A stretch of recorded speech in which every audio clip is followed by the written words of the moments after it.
الإخوان السلام عليكم، كي دايرين بخير؟ نتمنى إن شاء الله تكونوا في أحسن الأحوال. نشاركوا معكم واحد الزويقة الإخوان ديال المبرة. يعني المبرة راها صعيبة الإخوان، واللي ما كيعرفش الطريقة د المبرة راه صعيب باش يطيحها بلاصتها.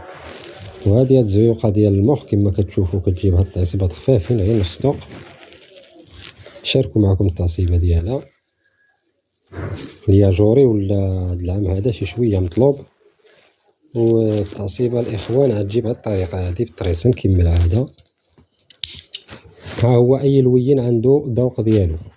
وهنا الإخوان هاد ضربة بحال السيف هنا كتبقى ديال التعصيبة، هي كتبان خاوية ولكن ملي كتعمرها كتجي فنة في الخدمة ديالها. تبعوا معنا الطريقة حتى الآخر. متنساوش ديروا لنا اشتراك في اليوتيوب، راه عندنا واحد القناة، وفي الفيسبوك ديروا لنا متابعة، وفي الانستغرام. شكرا لكم بزاف على التعليقات الزوينة ديالكم.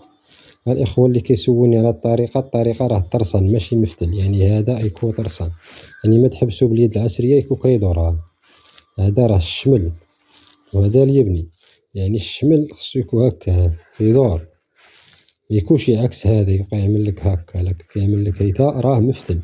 يعني الإخوان اللي كيسولو خصك تبرمو طرسان. يعني أنا عندي غير لادارة، كاين اللي كيدير لادارة نص على حسب، ساهلة كتقلب غير هكا. اللي كيحاولوا يقولوا ورينا الطريقة كي دايرها، أنا نوريك الطريقة بالتطبيق. غير طبقها ملي يجيلك بحال هكا جري شوية، ملي كتجر شوية هو بقى كيتعاود. زيد اللوي باش ما يعذبكش، وزيد جر شوية بيدك، يعني عاد تعاود لك التعصيبة ديالك. هي بقات كتعاود، ها هي دابا مثلا تعاودت. دابا ملي كتعاود كتمشي كتلوي غير بشوية عليك. واخا الطرسان مثلا يبغي يلاخر لك غير بعاد يدك، ما تقربش الطرسان تبقى دير بحال هيتا تخربقك، لا هيتا ما تبغيش. دائما بعاد يدك شوية، دائما متعملش هكا، لا بعاد يدك. وساهل ملي كتبعد يدك. وهذا الطرسان هذا يكون فسوق، هذا خليه مبرم، ولكن هذا فسخو شوية، دائما يكون فسوق.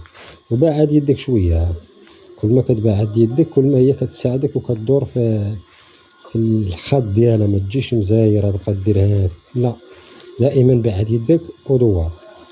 فيما تدور زيد بعد يدك، زيد بعد يدك، كل ما كتبعد يدك مزيان.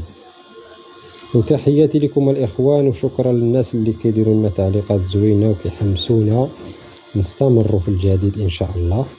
ها هي سالت لنا التعصيبة ديالنا.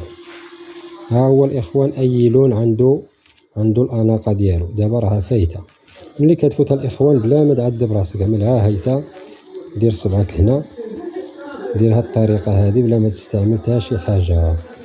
قلب يدك لهنا، زيرها مزيان. ملي كتسالي الإخوان غدير هاد الطريقة هادي. كل واحد كاين كيضربها من التحت، هي من الأحسن تضرب على الوجه ديالها باش كتمشي في الود ديالها. احنا مثلا كنحطوها على الطرسانة الإخوان، ما تحطش هكا، لا على الراس، يعني تجي على الراس. يعني هاد الصبع هذا خليه كما هو حطيته، كتجي من هنا وكتحاول تحبس داك الراس ديال الطرسان. يعني داك الراس ديال الطرسان راك ربما اللي احترافي شي شوية راه يحس بالضربة ديال الطرسان، غيحس بها واش دخلت ولا لا. دابا انا بحال هكا ضربت الضربة راه حسيت بها بأن دخلت لتحت. وشكرا لكم الإخوان على التعليقات ديالكم الزوينة.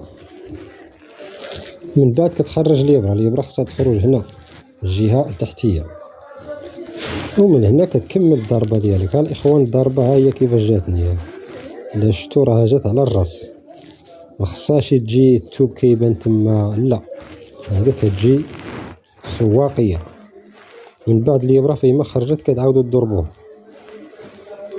دائما كنوصيكم على الضربة، دائما الضربة فيما طلعت وهنا يطلع غير شوية، أو خرجت لنا الإبرة لهنا غادي نتسعبوها بهذه الطريقة. الإبرة يعني الخيط كيمشي تحت التوب، هاد كتطلع الإبرة كتمشي تحت التوب وكتطلع. كنستمروها كما العادة. عاود نحاول نبين لكم أكثر غير بشوية.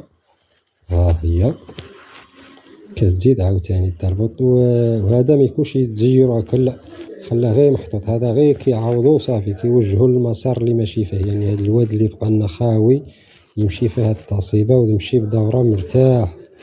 أنا راه زيرتو الإخوان هكا يداكم ولا لا تجبد هاي كش ما كتلاحظوا لا خص هاد تمشي في الواد ديالها والمخطاف غير كنعاونو بها الإخوان ماشي المخطاف ضروري باش كيعاونك باش كيخلي لك التوب يمشي ما مكمش.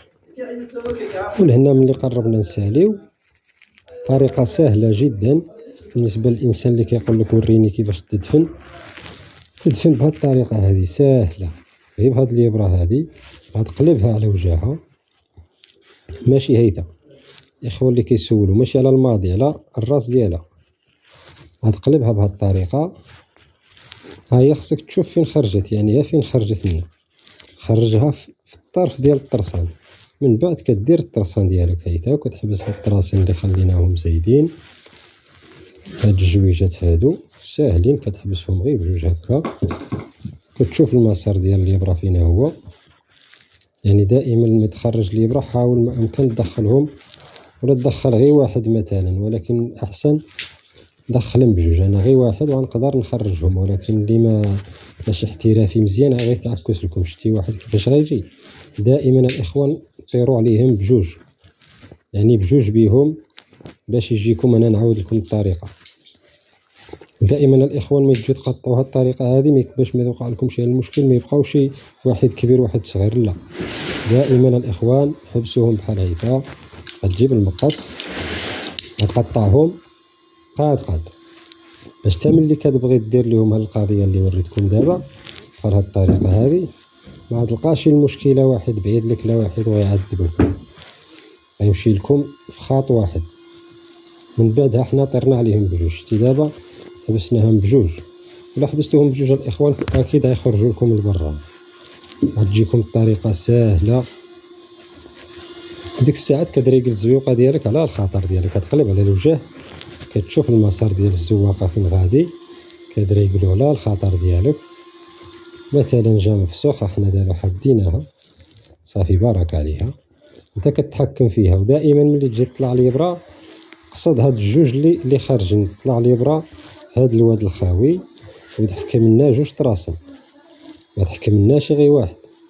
حاول ما أمكن تشوف على الوجه باش تشوف الزواقة واش مقادة. حنا قدنا الزواقة ديالنا من بعد كنقلبو الإبرة لتحت ونضربو في هاد جوج طراسن.